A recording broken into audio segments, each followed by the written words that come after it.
Oh, yeah. You can spam the chat.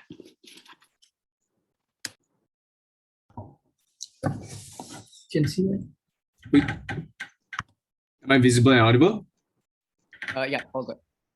Okay, so our internet is just a bit unstable. So I would appreciate if the chair or any one of the panelists, if at any point of the debate we disconnect, just let us know and we'll get it sorted out. I'll be starting my speech in a bit.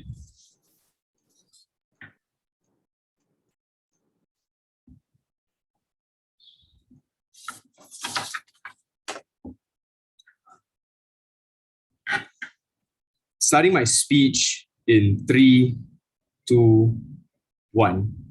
Panel, I think the first thing we have to do in this debate is framing, because we have to understand the kind of power and the kind of chokehold that Lukashenko has over Belarus and how this is only going to perpetuate the harms that he causes to, and how the antagonization by the EU is only going to perpetuate the harms caused by him onto Belarusian citizens and also onto refugees and onto neighboring countries. Firstly, a few levels of framing. So we have to concede, and I think both sides have to concede, that Lukashenko has a chokehold on systems, structures, and basically the entire of Belarus, where there has been a crackdown on protesters and political opponents, right? So he has instigates violence against protesters. He uses the state to kill protesters. He uses the state to his benefit, where he uses it to crack down on political opinions. He's basically a strong arm leader. Some protesters end up dying, and this is a bad thing. Lukashenko is a very, very powerful politician also, who has no one behind him running as an alternative candidate, and you can't oust him. So if you wanted to say that there's an alternative politician, because you can't, because the opposition leader Svetlana has already been exiled, which means he has complete control over political systems where there is no viable alternative candidate who can run against him. So the counter proposal cannot be, oh, we oust him and we get somebody else in power. We can't do that given how much power he currently has. So why the retaliation? Why has Lukashenko done all this shit, right? So beyond just the info slide, we think this is a direct response to the indignation and the rejection of EU of the election that Lukashenko was brought into power with. So long as we prove that there is a causation between these two things, that there is a causation by EU rejecting the election, and as a result, we prove the retaliation is caused by this antagonization and rejection of this election, we will take this debate. So long as we also prove that there is no other alternative, that there's no other alternative to the handling of the situation, that diplomatic engagements and negotiations are necessary to make things better in the region, we will also take this debate. Thirdly, this is not an actor debate. This is not about EU. This is not about what EU's principles of democracy are, because there's actual practical tangible harms that cause people on the ground. What is the burden then? We think that EU taking a stance to antagonize Lukashenko will only bring insurmountable harm to the people of Belarus, to neighboring countries, to citizens, and to refugees. The counterfactual that will provide is that diplomatic engagements and negotiations will bring you closer to a world with some semblance of change. First argument, why antagonization won't hurt? So won't work. So we have to first look at the principle side of things. The perpetuation of this antagonization won't make things better, right? Lukashenko's has already proven with his mafia approach to how he brings in illegal immigrants to flood borders, to flood Polish and German borders, that he doesn't care about anything. And we would also want to argue that EU's non-recognition of the election is only some soft level of antagonization. Even with this particular soft stance of antagonization, we receive this kind of retaliation and reaction from Lukashenko. Imagine if this antagonization evolves into something greater. Imagine if the EU further antagonizes, right? So this shows that if the EU starts amping up the antagonization or pushing and perpetuating this antagonization, the retaliation is only going to result in harms, right? 3 levels of harms to this. Firstly, immigrants and refugees who flood the borders of Germany and Poland and all are going to continue dying in the snow. People are going to continue dying. Thousands of people are going to continue dying. There is no tangible benefit whatsoever to continuing retaliation in this aspect. Secondly, neighboring countries like Germany and Poland will only face bigger problems when dealing with these refugees, because their borders are the ones that are victims to the flooding of refugees into their regions, right? Thirdly, Lukashenko has already threatened to stop gas supply through the Yamal-Europe pipeline, which means he has also plans to amp up retaliation, which means that this three levels of harm show that the perpetuation of things by the EU, that the perpetuation of things by the antagonization is only going to make things worse. Because this principally shows that Lukashenko doesn't care, that further antagonization of him won't make things stop. Further antagonization of his policies and his principles and his beliefs and how he came into power will not suddenly make him seem,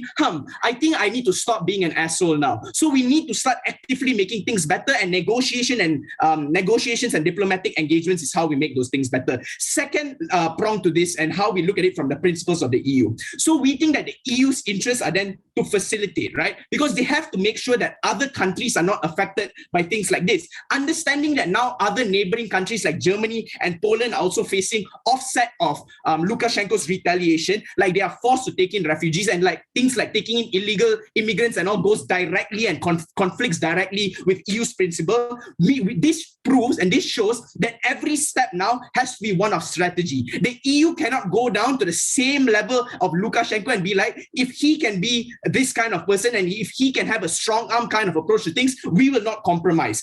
And the EU also has a history of never antagonizing countries based on their decisions. When Poland and Hungary rejected the COVID-19 stimulus bill, there was no antagonization. People sat down at a discussion table and a negotiation table and decided, how can we work things out in a way we can benefit all countries? Therefore, as a result, this is how we got Poland and Hungary to agree to these things. This is important because if you antagonize and EU further, and if EU further antagonize and neighboring countries are affected, this affects the entire structure and structural framework of the EU based on their policies, and this is only going to result in more death. Secondly, why diplomatic negotiations will work, right? So even if we don't prove solvency, as long as we prove that we don't make the situation worse, this proves that there's a net benefit. This will show that we win this debate. But we will also tell you why this is better. We think compromising with people like this is much better because and we have alternatives to this. We can restage an election. We can sit down at a negotiation table and ask him, okay, if we recognize this election, will you promise to stop these things, right? And these things have more legitimacy because when you sign a contract, when you sign an agreement, then you can hold him even more accountable. This proves that the EU, with negotiations and with diplomatic engagements, will now be able to have a short leash on Lukashenko, which means that further retaliation by Lukashenko can be easily controlled by the EU when there are legitimate ways that the EU goes about this, when there's compromise, when there's negotiations, because he recognizes that when there are negotiations, his principles and his interests can be taken into account by the EU. When he recognizes these things and he realizes that, okay, maybe the EU does think of me as some form of like an importance or still cares about me, we think that this is when things like retaliation, things like deaths will be further reduced. And as long as we prove these things, as long as we prove that the political climate, that people stop dying, that refugees stop suffering, that neighboring countries don't have to go through border crises, we will take this debate and for all those reasons go with side opening government. All right, I thank the Prime Minister. Now I invite the Leader of the Opposition here.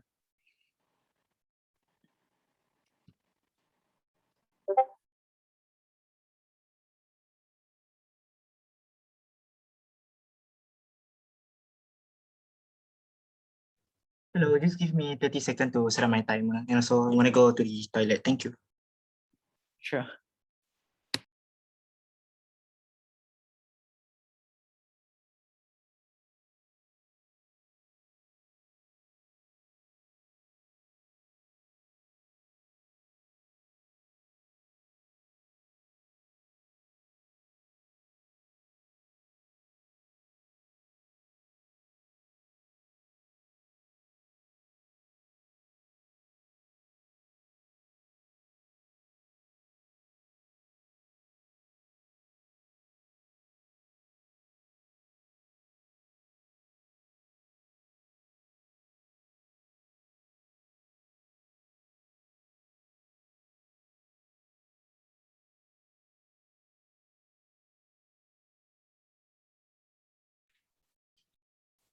Just to double check, am I audible?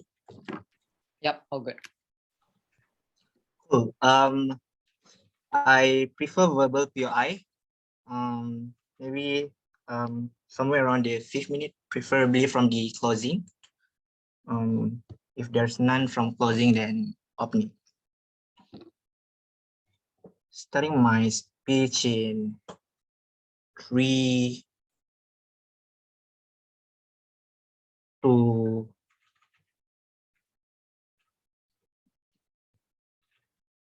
what? A lot of the problems coming from side opening governments now will become worse if at a moment of time when EU become unstable and unable to control the members within the EU. We think that's the biggest harm that side opening government failed to tackle down within the first stage of their case. In opening opposition, they have to prove two things. That firstly, why is it in the principle of EU to antagonize Belarus? And B, why specifically it is important for EU to use this approach? But two layers of setup. First, what's the context of our case? Three things.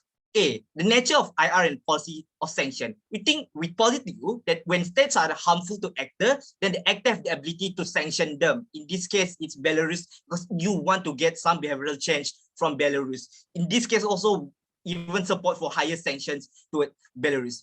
B, we posit to you that Belarus is a part of the EU Eastern Partnership, EAP. So this gives power to EU to criticize and call out problematic behavior from Belarus themselves, because Belarus themselves benefits from this partnership. So you expect some form of reciprocity and some sense of working together in a sense. C, EU themselves uphold the principle of democracy, free and fair election, freedom in academia and the press. We think that because of all of problems in Belarus, for example, the criminalization of protests by students in Belarus is against the principle of EU in the first place. Therefore, it's hypocritical for EU to not call out a partner state that is problematic. Sure, OG told us that there is not an actor debate, but we posit to you that the principle of EU is a part of this debate because the harms will be exaggerated when the problems become uncontrollable. Therefore, it's part of this debate. But what the counterfactual inside government today? Counterfactual inside government is easy, that you don't call out and you want to give some form of concession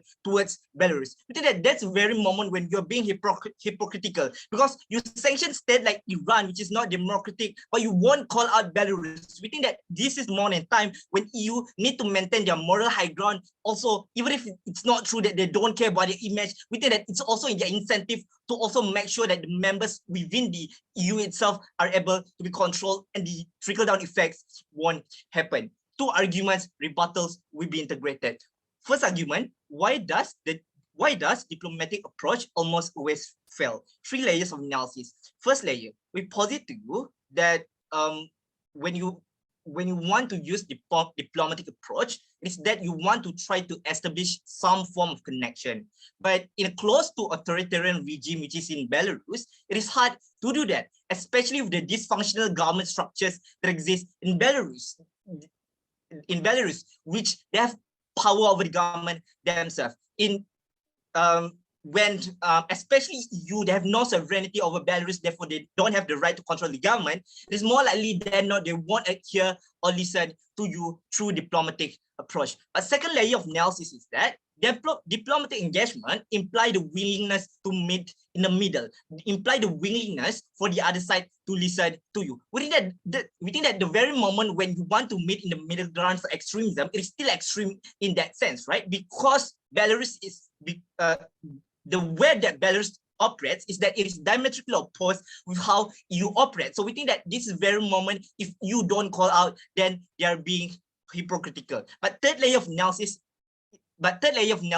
is here. That the very moment when you want to use the diplomatic approach is the very moment when you want to give some form of concessions towards Belarus. For example, you want to announce that the elections is legitimate. For example, you want to constantly provide some form of financial support to Belarus. This even proved by what OG posit to us just now, that they are okay with things like re-election. They are okay with recognizing the election with the promise for, they are okay with recognizing the fraud election. We don't think that the concession is in line with the principle of EU, especially when Belarus in this case is being problematic. The conclusion for this argument is easy, that diplomatic relation does not work with states that don't want to come to middle ground with you. Before I move on, I'll take one from closing.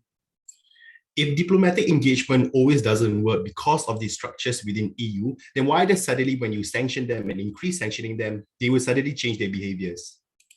we think that we don't necessarily need to prove that they will change their behavior. We think that we take a bigger step here and make sure that there's no trickle-down effect on other members. I'll prove this within my second argument. Second argument, how does the injustice in Belarus affect the EU region? First layer of analysis, we posit to you that EU right now constantly faced with a lot of domestic problems. For example, the rise of right-wing sentiments in France, in Italy. There's a lot of domestic and internal problems that EU need to face. What we want to posit to you is this, that sanction is a tool for us to not allow Belarus to be a model state for other members in EU to follow. Second layer of analysis, we think that because of these domestic problems that EU is facing, by using diplomatic approach with Belarus means that you open up more chances to internal conflicts in a place where EU is already unstable, in a place where EU is already facing a lot of domestic problems, especially after Brexit,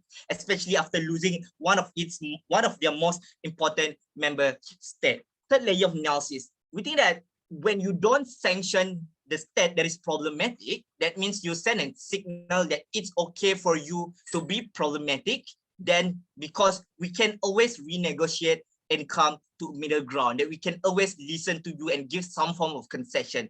This is problematic because of the trickle-down effects that will happen. Because more likely than not, after this, states like France or Italy will resort to being extreme to get what they want. In the future, if there's cases where you don't want to listen to them, therefore it's more likely than not this state will resort to the extreme side. Therefore, the three levels of harms that side-opening government want to posit to us is now, for example, the flooding of immigrants in the EU region will be more harmful when EU is unstable and unable to control member states and EU is broken in the future. The conclusion for this argument is easy, that even if it's true that sanction won't solve the problem of Belarus right now, at the very least, we send the signal to other member states that being extremist doesn't necessarily mean that you can always get what you want. For full reason, I'm proud to oppose. All right, I thank the Leader of Opposition. I invite the Deputy Prime Minister. Here.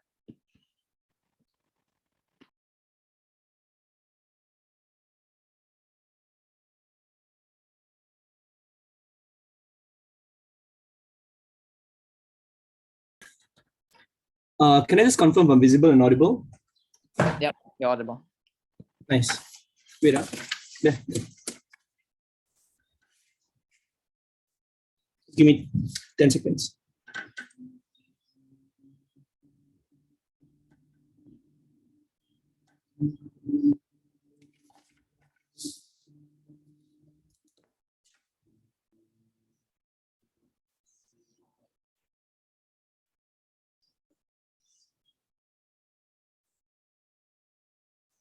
I think opening opposition doesn't recognize the core issues that are plaguing this debate. So it's not the fact that we want to have a signaling effect to socially engineer other states to create deterrence, because what's the use of having a mechanism to solve a prospective issue instead of dealing with the issues right now?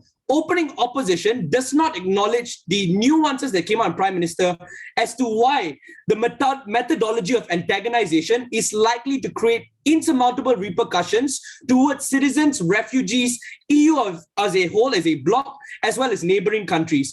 We have to prove why exactly, or what exactly approach the EU needs to take in this particular critical juncture to avoid any forms of the problems becoming worse and show some semblance of change. I think OO does not provide that for you. One question I'm going to answer in this speech: what are EU's interests now, and is this against the core principles? All forms of responses will be integrated, and I'll tie back as to why the unique contributions of opening government witness this debate. So firstly, what is EU's interest now? What is this against their core principles? Because opening opposition posits that EU is entrenched upon foundation of principles on democracy, for instance, on free rights, for instance, and the very act of Lukashenko is antithetical towards the core principles, and therefore this condemnation is justified.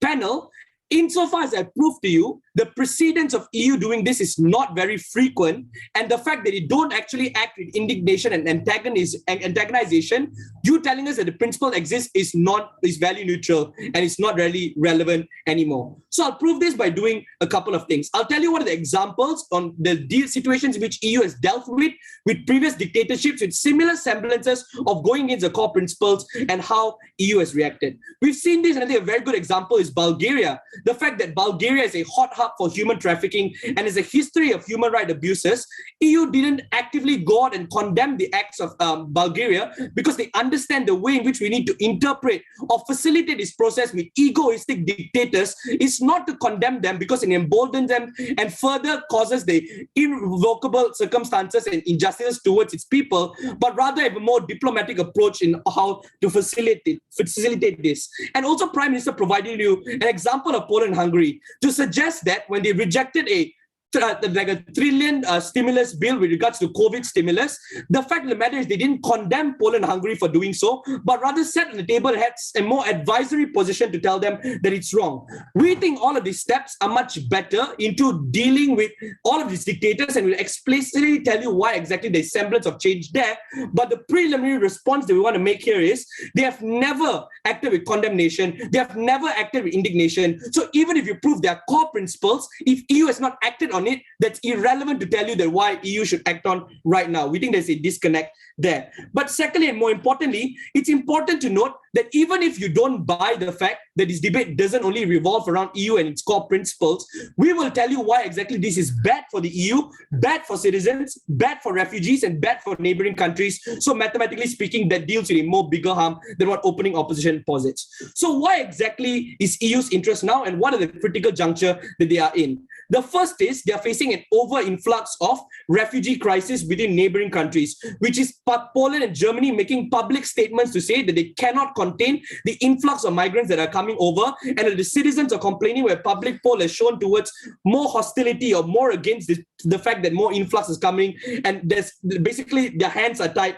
and situations are much more crucial at this particular juncture. Secondly, EU is in the midst of administering booster shots all over EU. I think that's significantly important because resources as well as healthcare facilities are being channeled into handling the COVID pandemic as well as administering these booster shots at this juncture. And thirdly, EU is also still facing some semblance of repercussions of Brexit, and I think opening opposition provides that, and I'll tell you why exactly this makes it worse on their case. Acknowledging these three interests of EU right now, it is best for them to facilitate this problem more meticulously and have diplomatic negotiations with Belarusian government. Why is this especially true?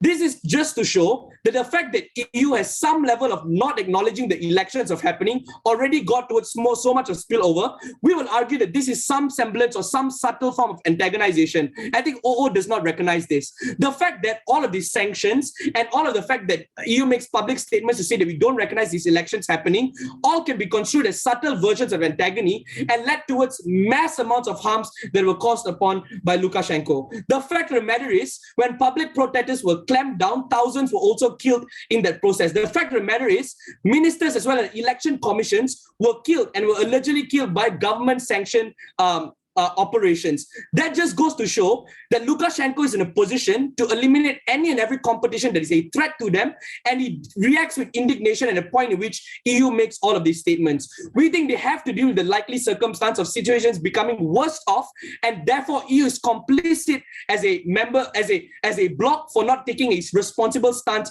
in order to facilitate this problem much better. And I also want to point out that Lukashenko has threatened to also shut down the gas pipeline of Yamal and also Europe, which is other neighboring countries of EU will also be affected because of this threat. And I think they need to deal with that. Why is diplomatic negotiations much more preferable? The first reason is it listens to Lukashenko's stake. And I think that is significantly important because when you sit on the table and listen to some level of negotiations, that's when Lukashenko is willing to have some level of diplomatic relations, because it's more likely that EU is going to listen to some of his concerns and have a middle ground. I think that is crucial because when you embolden him with only antagonism, it is unlikely for Lukashenko to step in and have some semblance of change. The fact of the matter is, Indonesia, for instance, in the Myanmar conflict, also wanted to restage elections in order to feed in to the corrupted authoritarian system. The way in which we feed that system is to tell them that there's some levels of legitimacy in what you're saying, and we'll compromise on that insofar as you want to avoid that harm. I think the diplomatic approach is one that uniquely listens to Lukashenko, and it creates some level of change when you sit on the table. And I think that some semblance of possibility of change is far better on net than all of the prospective harms that we talked about. Oh my God, 6. I want to take a PI from closing, but sorry. So the debate then becomes, this signaling effect outweighs much less than the overarching problems that we address, and why alleviating those problems are one that is crucial and a priori right now, especially since the stake here isn't just Belarusian government, but it's also its citizens that are actively in a position where they don't want to avoid further confrontation, further economic repercussions, and further chokehold on the government that results in more refugees coming in, that worsens out the situation on top of that, as well as EU with early hands are tied and managing a lot of systematic bureaucracies, having more of this complicity placed on them. I think it's a worst of situations for both sides of the house. What are the unique contributions of the opening government that warrants us a win? Firstly, we proved to you why antagonization won't work and make situations worse off. Secondly, we proved to you why diplomatic relations and engagements allow for some level of compromise, which is something EU needs right now. Thirdly, we proved to you why there's no precedence of EU acting with condemnation, therefore there's a relevant step to take, and the example is Bulgaria. And lastly, we proved to you why EU resources can be used for other interests right now, and this is not crucial. All those reasons, very proud to propose. All right, I thank the Deputy Prime Minister, and I invite the Deputy Leader of Opposition. Here. Hi, am I audible? Yep.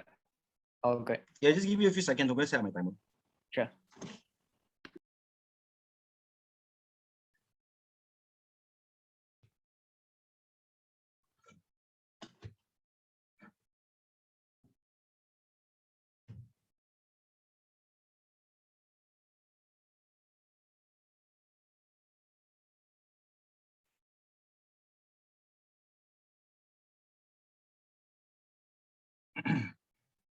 Sorry, am I audible? Still audible, right?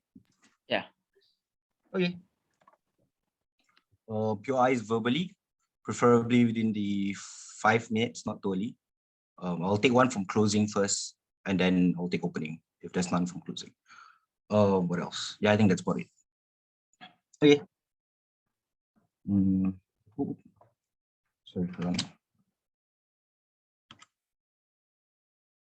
Okay. Starting my speech in 3, 2, 1. Panel, OG's case can be divided into 2 very simple parts, right?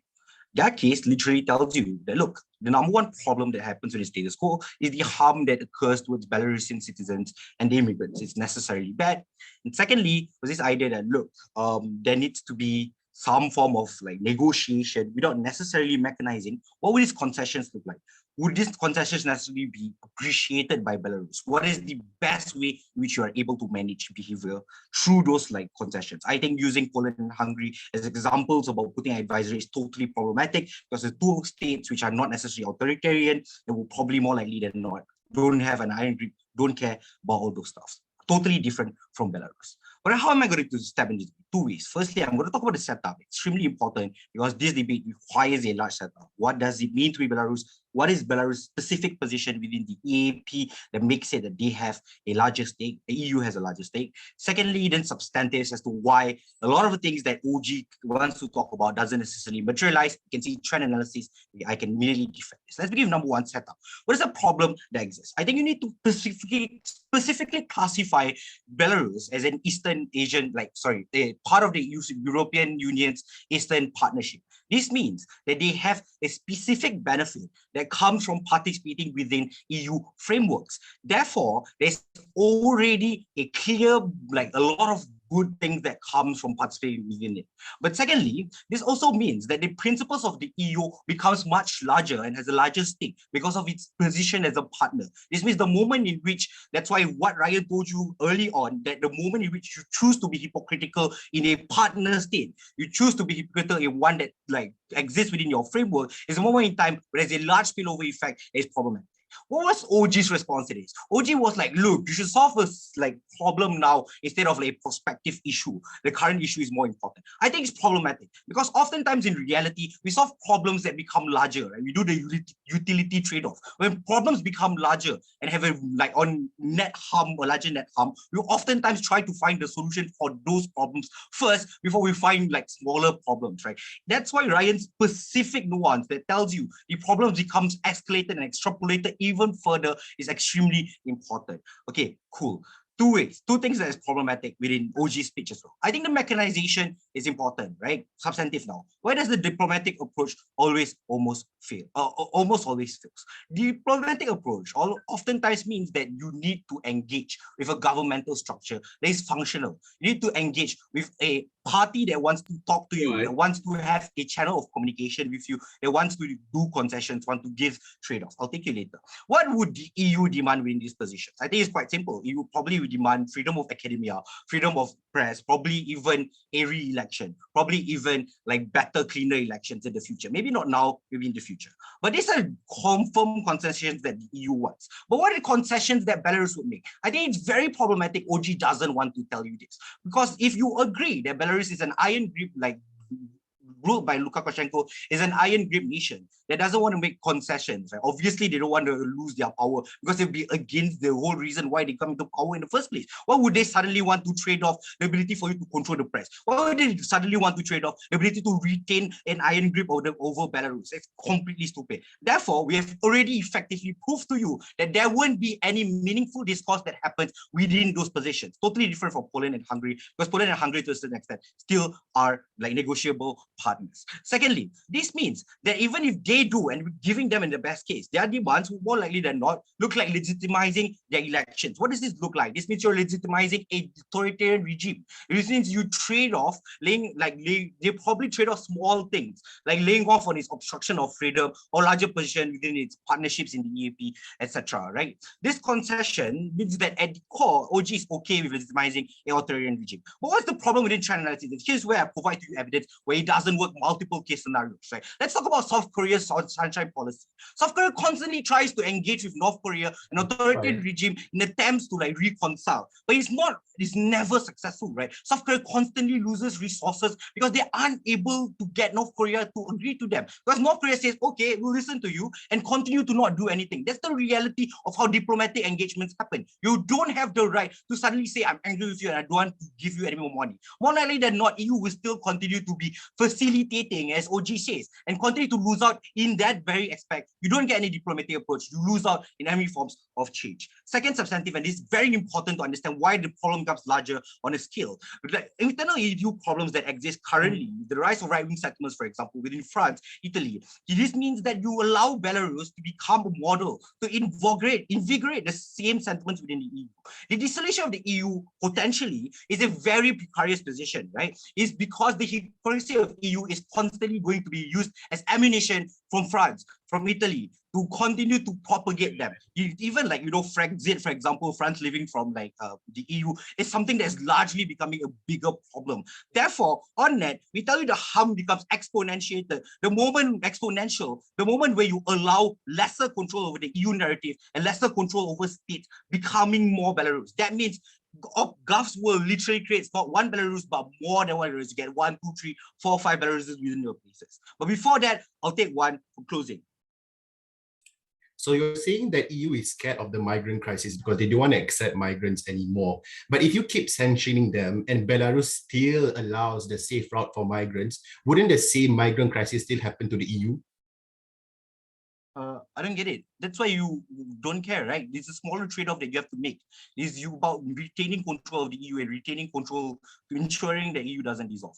Thirdly, and importantly, this is where we take them at their best. If OG's end goal is ensuring states are kept in check, O tells you that we do this better. How so? How effective are sanctions in nature in controlling behavior and mitigating harms? I think there are multiple different reasons why EU itself has instigated sanctions. I don't think it's true the characterization that they don't necessarily engage in sanctions. EU necessarily sanctioned Iran, for example, due to its nuclearization policies, right? Notice that Iran like gradually denuclearized as a result of the sanctions. Notice that North Korea gradually denuclearized as a result of United States sanctions. We think that as a tool, like sanctions oftentimes in nature work. If you talk about mitigating like problems and controlling behavior, I think opening opposition tells you that oftentimes within international relations, where exist within an anarchy, you need to be violent. You need to be aggressive, right? That's the only way in which you can tackle people who don't want to listen to you. And the only way you can do that is when you say, I'll threaten you, I'll be able to control you then. Thank you.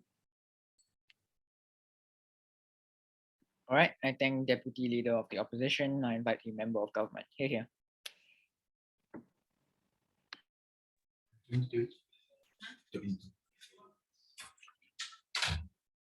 Test. Am I audible? Yeah, you're audible. Okay.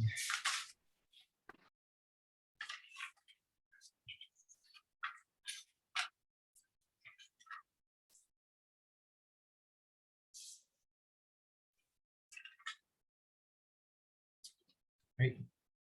POI is in the chat. I'll accept one for the 6 minute. Right, starting my speech in 3, 2, 1.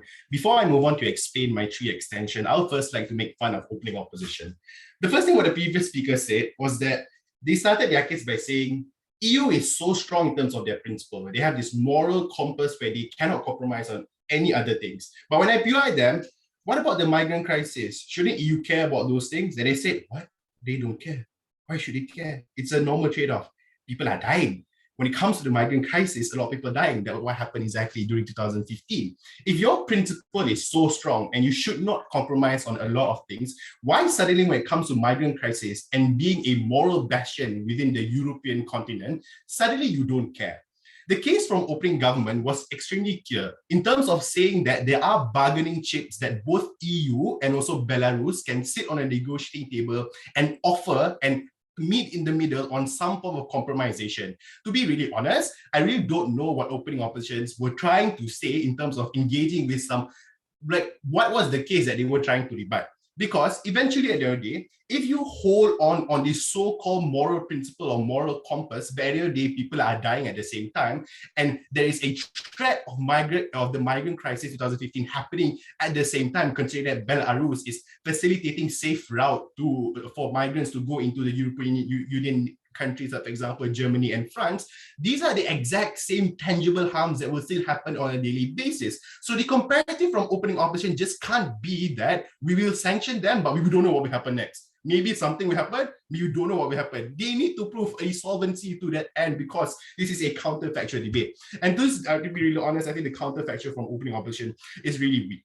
So 2 things I explained in my speech. First, I'm going to explain, I'll introduce a new actor in the debate. I'm going to tell you why the EU's framework of antagonizing means Russia will get angry. Secondly, I'm going to really explain the missing link from opening government in terms of how does the negotiation look like and why they are more likely to come to a compromisation when EU does negotiate with Belarus. And last, I'm going to talk about why sanction does not necessarily work. And this is specifically engaging with the counterfactual from opening opposition. So if I successfully bring down this sanction doesn't work, then opening opposition really does not have any principle to stand on. Most of my debates will be integrated, but a few things that does not. A few things that does stand. I'll flag to you later. Where are my POI? Where are my positive materials at? So firstly, opening opposition. The first thing they said was that EU has a lot of problems and it's right wing. So when you negotiate with Belarus, necessarily it opens up to a lot of right wing sentiments. That's not true. Like the reason as to why right wing extremist ideologies is rising within the EU is definitely because of the migrant crisis. There's a reason as to why Brexit happened in the first place, because most people were misinformed by the fact that migrants are here to take up our jobs, or just by the pure nation of misinformation that happened within the United Kingdom. Well, for example, the exact same reason that you gave, that there is a threat, for example, France leaving the European Union. All of these incentives directly deters the European Union to have a hard stick approach of continuing on sanctions, because they know that it shoots themselves at the foot. And what that means is that EU right now is shifting their goalposts to a more a softer approach where they engage with diplomatic engagement with Belarus. And it's evident by the enormous amount of examples that was given credit where credit is due from opening government. And like, for example, the Indonesia something where Kuhan said, I forgot. Well, all of these things is true, right? So it was like this ingenuous foresight opening up to say that we need to do this just because we need to stay true with our principle. Most of my rebuttals will be integrated. So firstly, how does the compromisation and negotiation looks like from the side of opening, for the side of closing government? So the missing link from opening government was that they failed to prove what are the bargaining chips specifically in terms of what EU right now is currently prioritizing. And that's the missing link that I'll provide. So what does EU care right now? The first thing that we think what EU cares is that they don't want to go again like a problem of having a migrant crisis in 2015. And this is the same migrant crisis right now. And what happens in Belarus is that the President Lukashenko is providing safe route for the migrants to come into European countries. And Lukashenko has outrightly said that he won't do anything about it. I have a heart. Obviously, I won't send them back or things like that. They are going to your country, they're not going to my country. All of this mean that most of the time, Lukashenko will not budge down when it comes to the migrant crisis. Considering what happened during the 2015 migrant crisis and how it impacted EU, most countries threatening to leave European Union is like the single form of harm towards the European Union, considering that they are their own bloc, which political bloc and also economic bloc, which they do not want people to opt out of their own economic bloc. And at that point in time, the kinds of migrants that specifically hurting the European nations countries are Germany, are France, are the biggest contributors. To that end, we say that the bargaining chip that European Union has with having the incentive to negotiate with Belarus is that they want to avert having another migrant crisis. And that is to say that because of that, they have a higher incentive to engage with diplomatic engagement as opposed to engage with sanctions that previously does not work at all. But before I move on, I would give a chance to closing. 3, 2, 1, opening, sure. How then does the negotiations happen? Because there are bargaining chips that both of them want. One side does not want this migrant crisis to happen. On the other side, they also don't want these sanctions to keep happening from the EU. Therefore, they want to meet in the middle and negotiate, have some thought, diplomatic engagement, perhaps sign some treaty, and then agree upon something and just have something on, as opposed to having sanctions but never have anything sovereignty from your side. Secondly, why is Russia a really important actor in the very first place? I think Russia and Belarus is on a military agreement whereby whenever EU does something, Russia has to step in. That is to say that the best case scenario from opening opposition was that if they can have some form of antagonization that could have meaningful outcomes at the end of the day. The first thing we would say is that obviously they won't invade, obviously they won't go to war because Russia will always be there. At the point in time when EU antagonized Belarus, it indirectly also antagonized Russia. And it's evident when Putin asked Merkel to actually stop the migrant crisis and talk with Belarus and just create a solvency in terms of what happened within the migrant crisis within the Poland border. And this is really important because at the end of the day, what happened was when Belarus threatened to cut the pipelines within EU,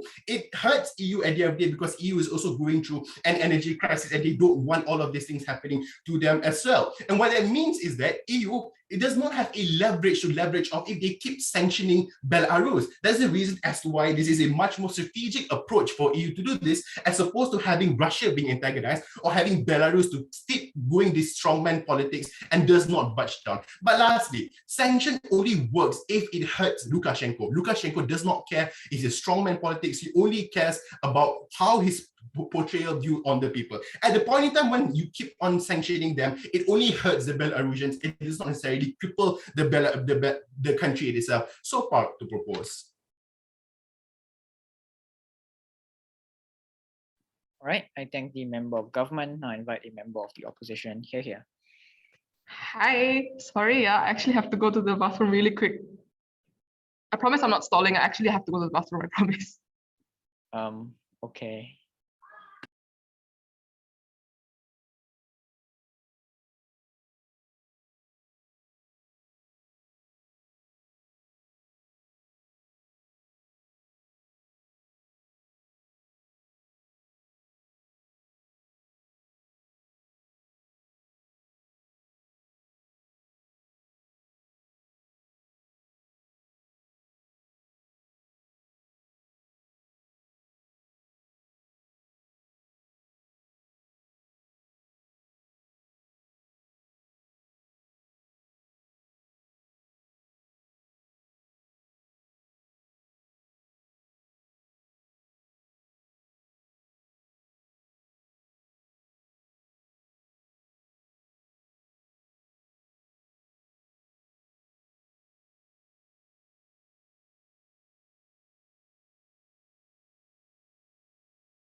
Hello, sorry, I'm back. Can you hear and see me?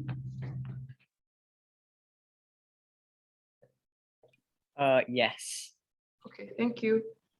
I'm Shireen Shiha. I will take PYs in the chat, but I will stop my speech sometime along the way and cue you for one.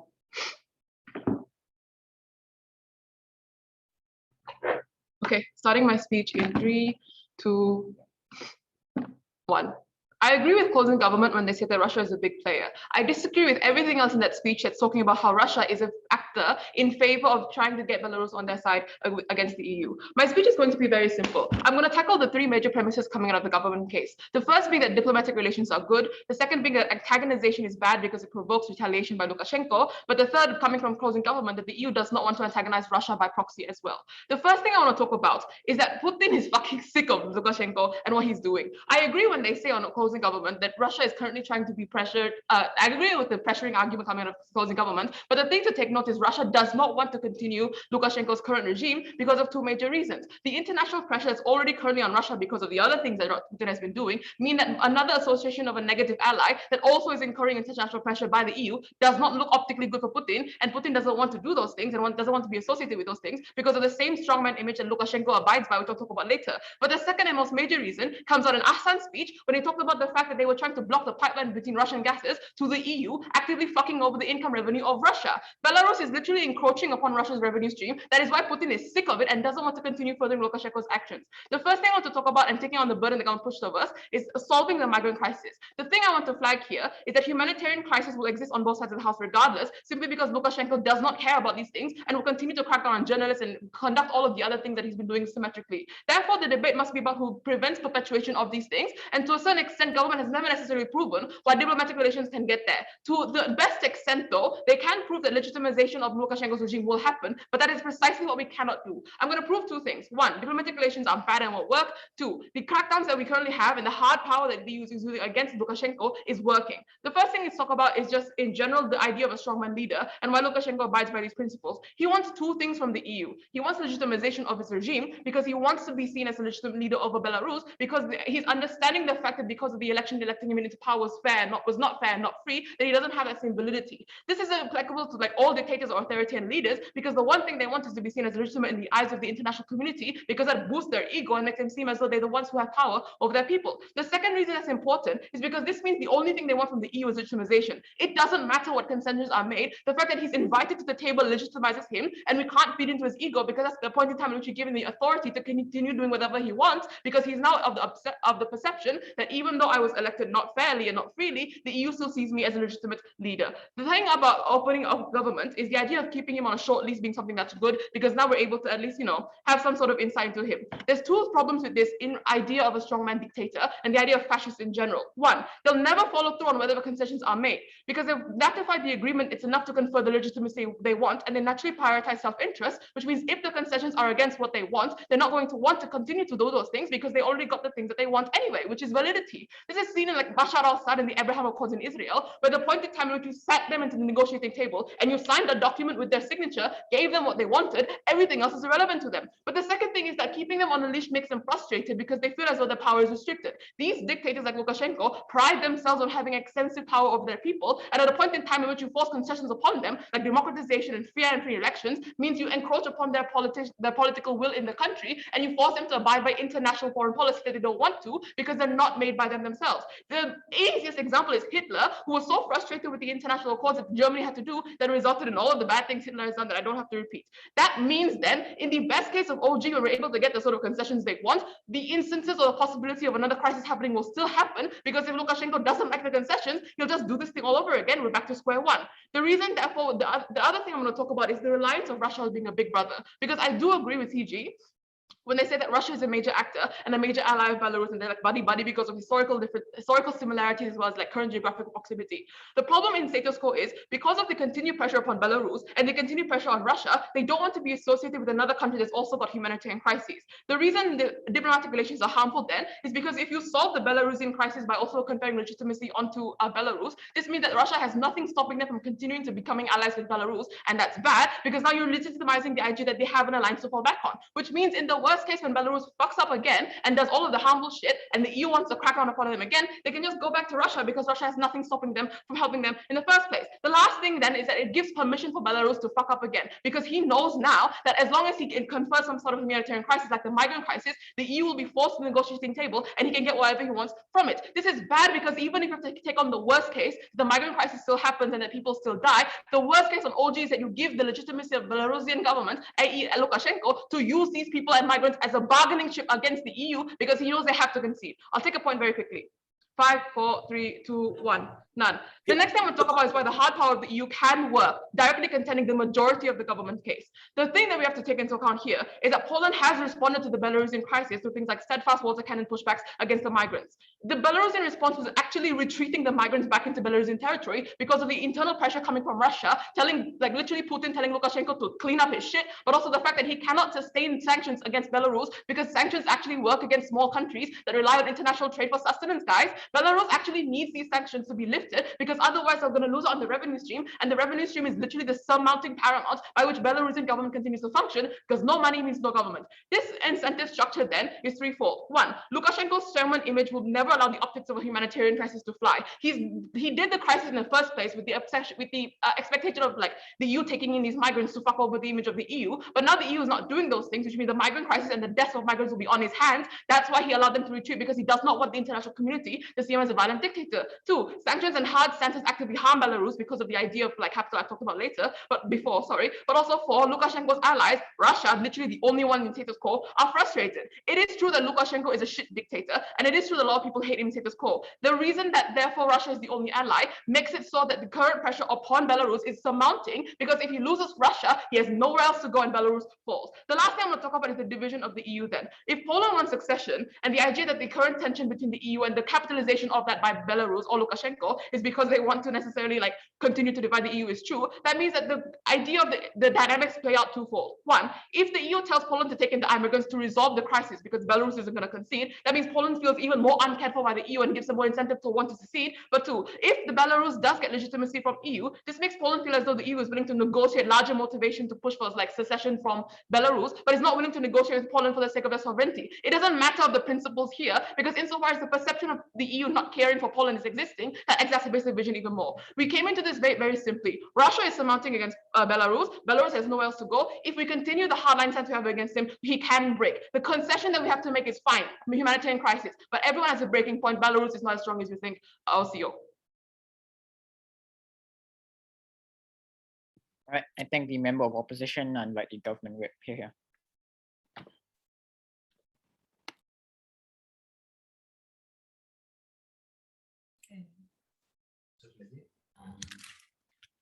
So kau engage dengan yang pasal Russia tu. Okay.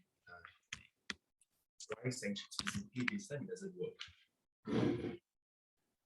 Am I audible? It's slightly soft. Could you try again? Hi, am I audible? Yes, I think it's better now. Thanks. All right.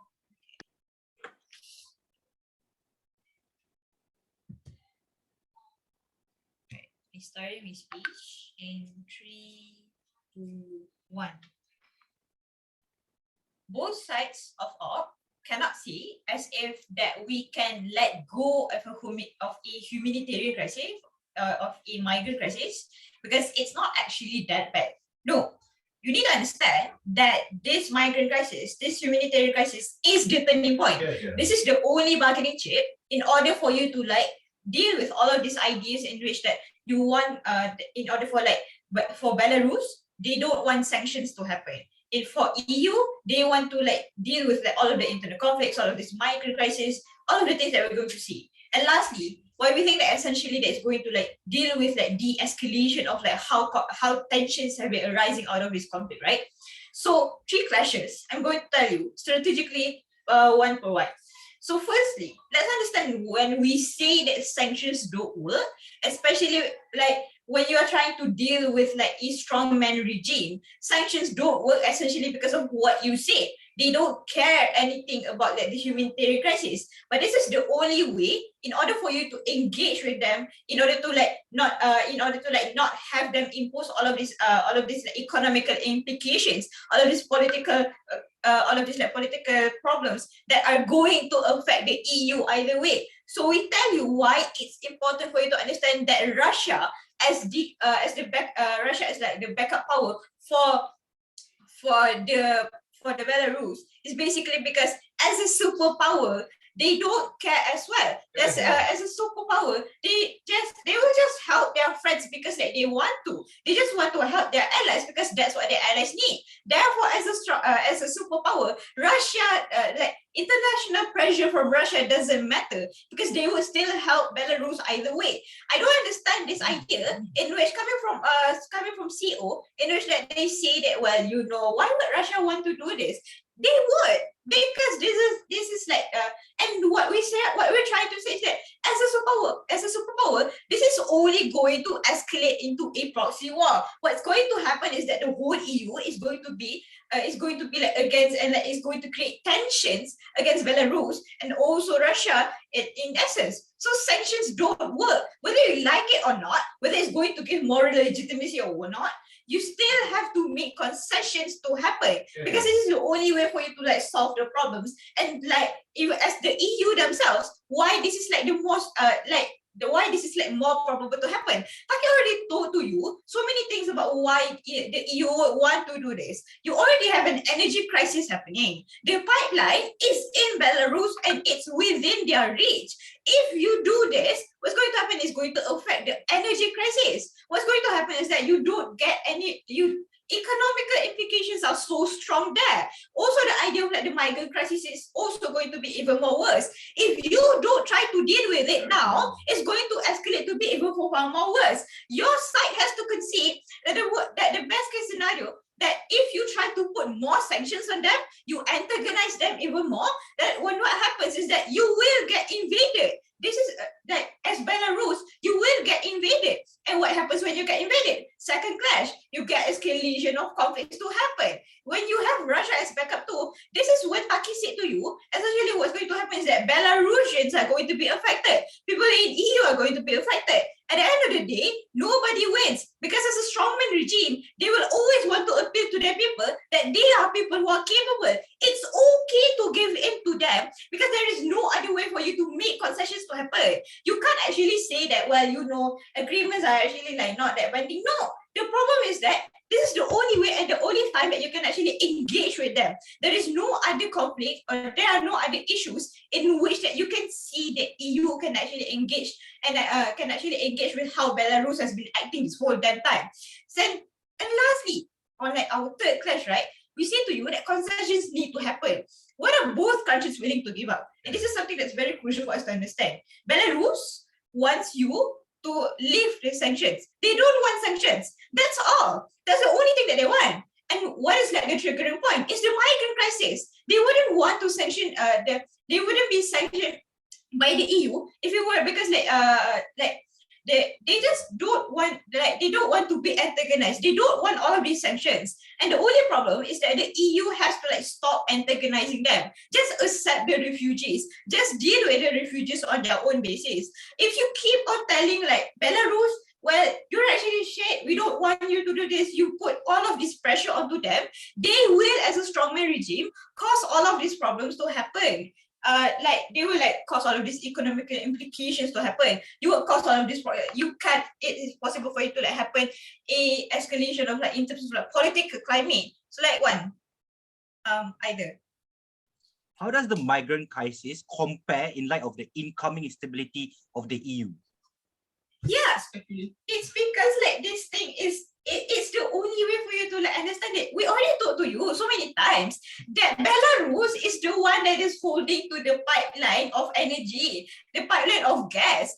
EU has an energy crisis. If you have an energy crisis, you have to deal with the pipeline that is solely controlled by Belarus and Russia. How many times do I have to tell you this? You need to understand the economic implications. It's going to affect the whole EU. It doesn't matter the moment that the energy crisis is going to be cut off, and this is your sole solution, and it lies onto a state actor like this. You have to consider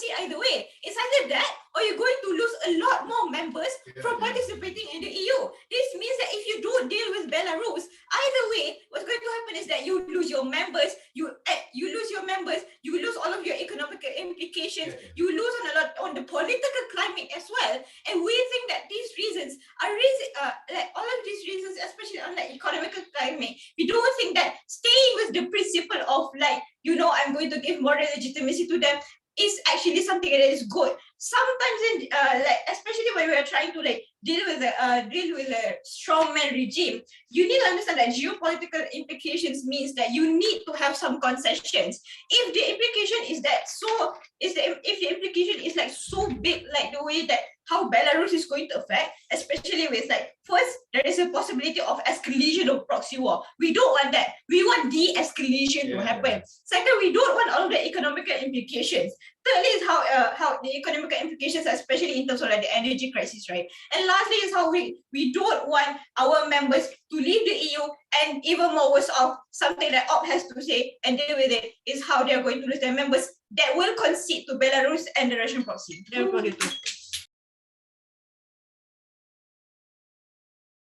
All right, I thank the government whip and the final speaker. I invite the opposition whip. Here. Hi, can you guys see and hear me? Sorry, it's a bit dark. Yeah, it's cool. Okay, I'll take POS in the chat. I'll take it around 5 or 6. I have a preference for closing. So yeah. Starting my speech in 3, 2, 1.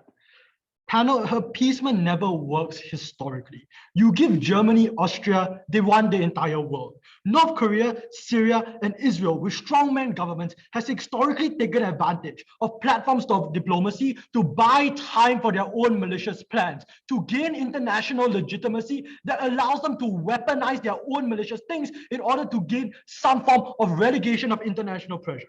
Giving Lukashenko space allows him to regain his strength and perpetuate harmful cycles, not just against the people of Belarus, but also against his neighboring countries like Poland and Latvia, and migrants from the most vulnerable communities of the Middle East like Iraq and Syria. Shireen's material already takes out OO because we don't rely on abstract EU principles or right-wing French radicalism in order to prove our case. We've already fundamentally proven to you why this is the case. I'll take out both closing and opening government in my rebuttals, then I'll prove to you more systemically why we win or why we already take this debate from my member's speech. So first, let's talk about the 2 extensions that comes out from CG, which aren't actually even really extensions. So first, the first thing that Taqi says is the bargaining chips that the EU has.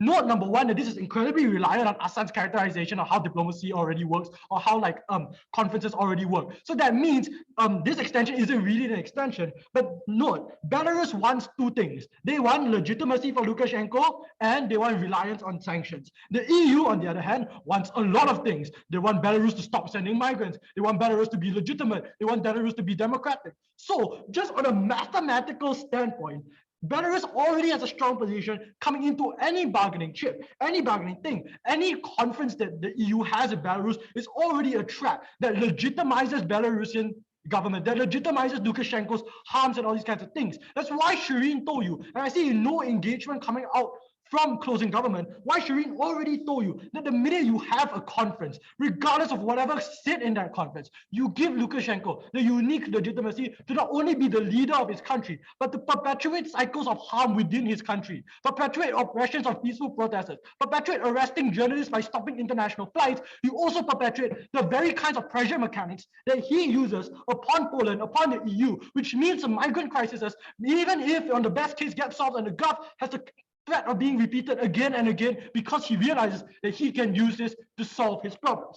Second thing that CG says is that Russia will be antagonized. Note that this is a claim on CG, and even after Shireen brought to you 2 structural reasons as to why Russia is already not in Belarus's corner, all we get is assertions from GovWhip saying, oh, but why wouldn't Russia support Belarus? No, let me repeat very clearly Shireen's 2 structural reasons to why Russia doesn't want Belarus. It's not in Belarus's corner right now. Number 1, they already are under immense international pressure. They don't need an ally messing things up for them. Secondly, Belarus, by blocking this gas pipeline, already attacks Russian revenue to begin with. That means Russia doesn't even want Belarus to continue this. While it's true that Russia has been pressuring Merkel to stop the immigrant crisis, to stop the migrant crisis, they have also been pressuring Lukashenko in order to clean his shit up and make things go away so that it doesn't have these kinds of problems. When you legitimize Belarus, you stop these kinds of international pressure on Russia itself. That means when you legitimize Belarus, the next time they do stuff like this, they will have Russia in the corner. Now is a unique time where Lukashenko is alone. Russia pressures him, EU pressures him, the international community pressures him. You want to take the foot off the gas and let him to get breathing space, let him get Russian support. We don't think this is strategic for the EU. When Belarus eventually messes up again, they will have support of their strongest allies. Malaya, I'll take you later. You can close your camera again. So let's take out OG since they decided to show their faces. 3 strategic rebuttals that I think Shireen has already dealt with. I'll go through again. So first, how validating Lukashenko causes severe amounts of harm. When you validate any strongman dictator, when you give them a principle and a platform in order to present to the international community that I am now palatable, I am now willing to come to the negotiating table in order to make myself appear diplomatic and appear like the bigger person in this. This has strategically failed against every single strongman dictator.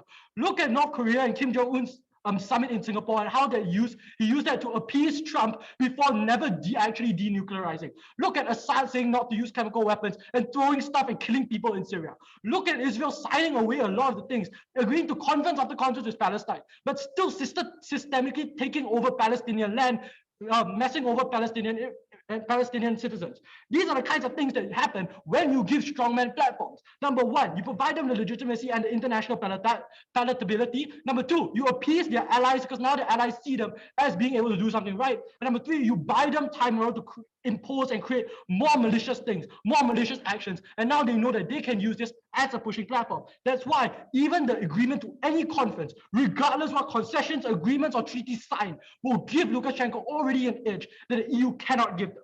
Secondly, where treaties and diplomatic approaches fail due to strongman image, this is because when you give them what they want, when you make treaties, these strongmen never truly follow through because of their reliance on Russia, because of their ability to rely on a very strong ally. The same way North Korea relies on China. When you now have Russia back in Belarus's corner, Lukashenko can do whatever he wants. The EU can say nothing because all he does is impose another migrant crisis and the EU kowtows to him. Finally, while antagonization has already been working, we've seen systematically and progressively why antagonization works, because Belarus, as of 2 days ago, has moved the migrants back into their borders, back into the warehouse, providing them shelter from winter. There's no closing, I won't take one. Providing them shelter from winter, providing them clean blankets because of the systemic blocking. This pressure and these sanctions have actually worked. All they have said was just, oh, it doesn't work, and all like, you'll just engage these kinds of things. But you know that the migrants have already retreated inside Belarusian border. That means the sanctions from the EU, the pressure from Russia, the international condemnation has pushed Lukashenko to make concessions regardless of negotiation. If we keep our foot on the gas, we think we can get Lukashenko to break, because if he doesn't, he loses everything he has in the world. I think closing opposition is the only unique one that provides you this alternative, that provides you this avenue to do so. So why do we take it over opening opposition? Besides not relying on flip-floppy principles, fluid principles, and French right-wing nationalism, 3 reasons. Number 1, we better prove to you why the EU will fracture on the government side because of Poland's fracturization, because of Poland's wanting to be a sovereign state. You look at them catering to Belarus, Poland will feel rejected, also because they have taken most of the migrants. Secondly, we outline the harms of validating Lukashenko beyond the principle due to a strongman image, due to practical things he will do when he's validated, due to practical harms he will enact not only in Belarus, but more migrants and more of their neighbors. And finally, we protect the Belarusian people, because at the point in which we don't validate Lukashenko, at the point in which we crack down, we can prevent him from creating more oppression, more illegitimate elections. We are the only side that provides for all circumstances, side CO.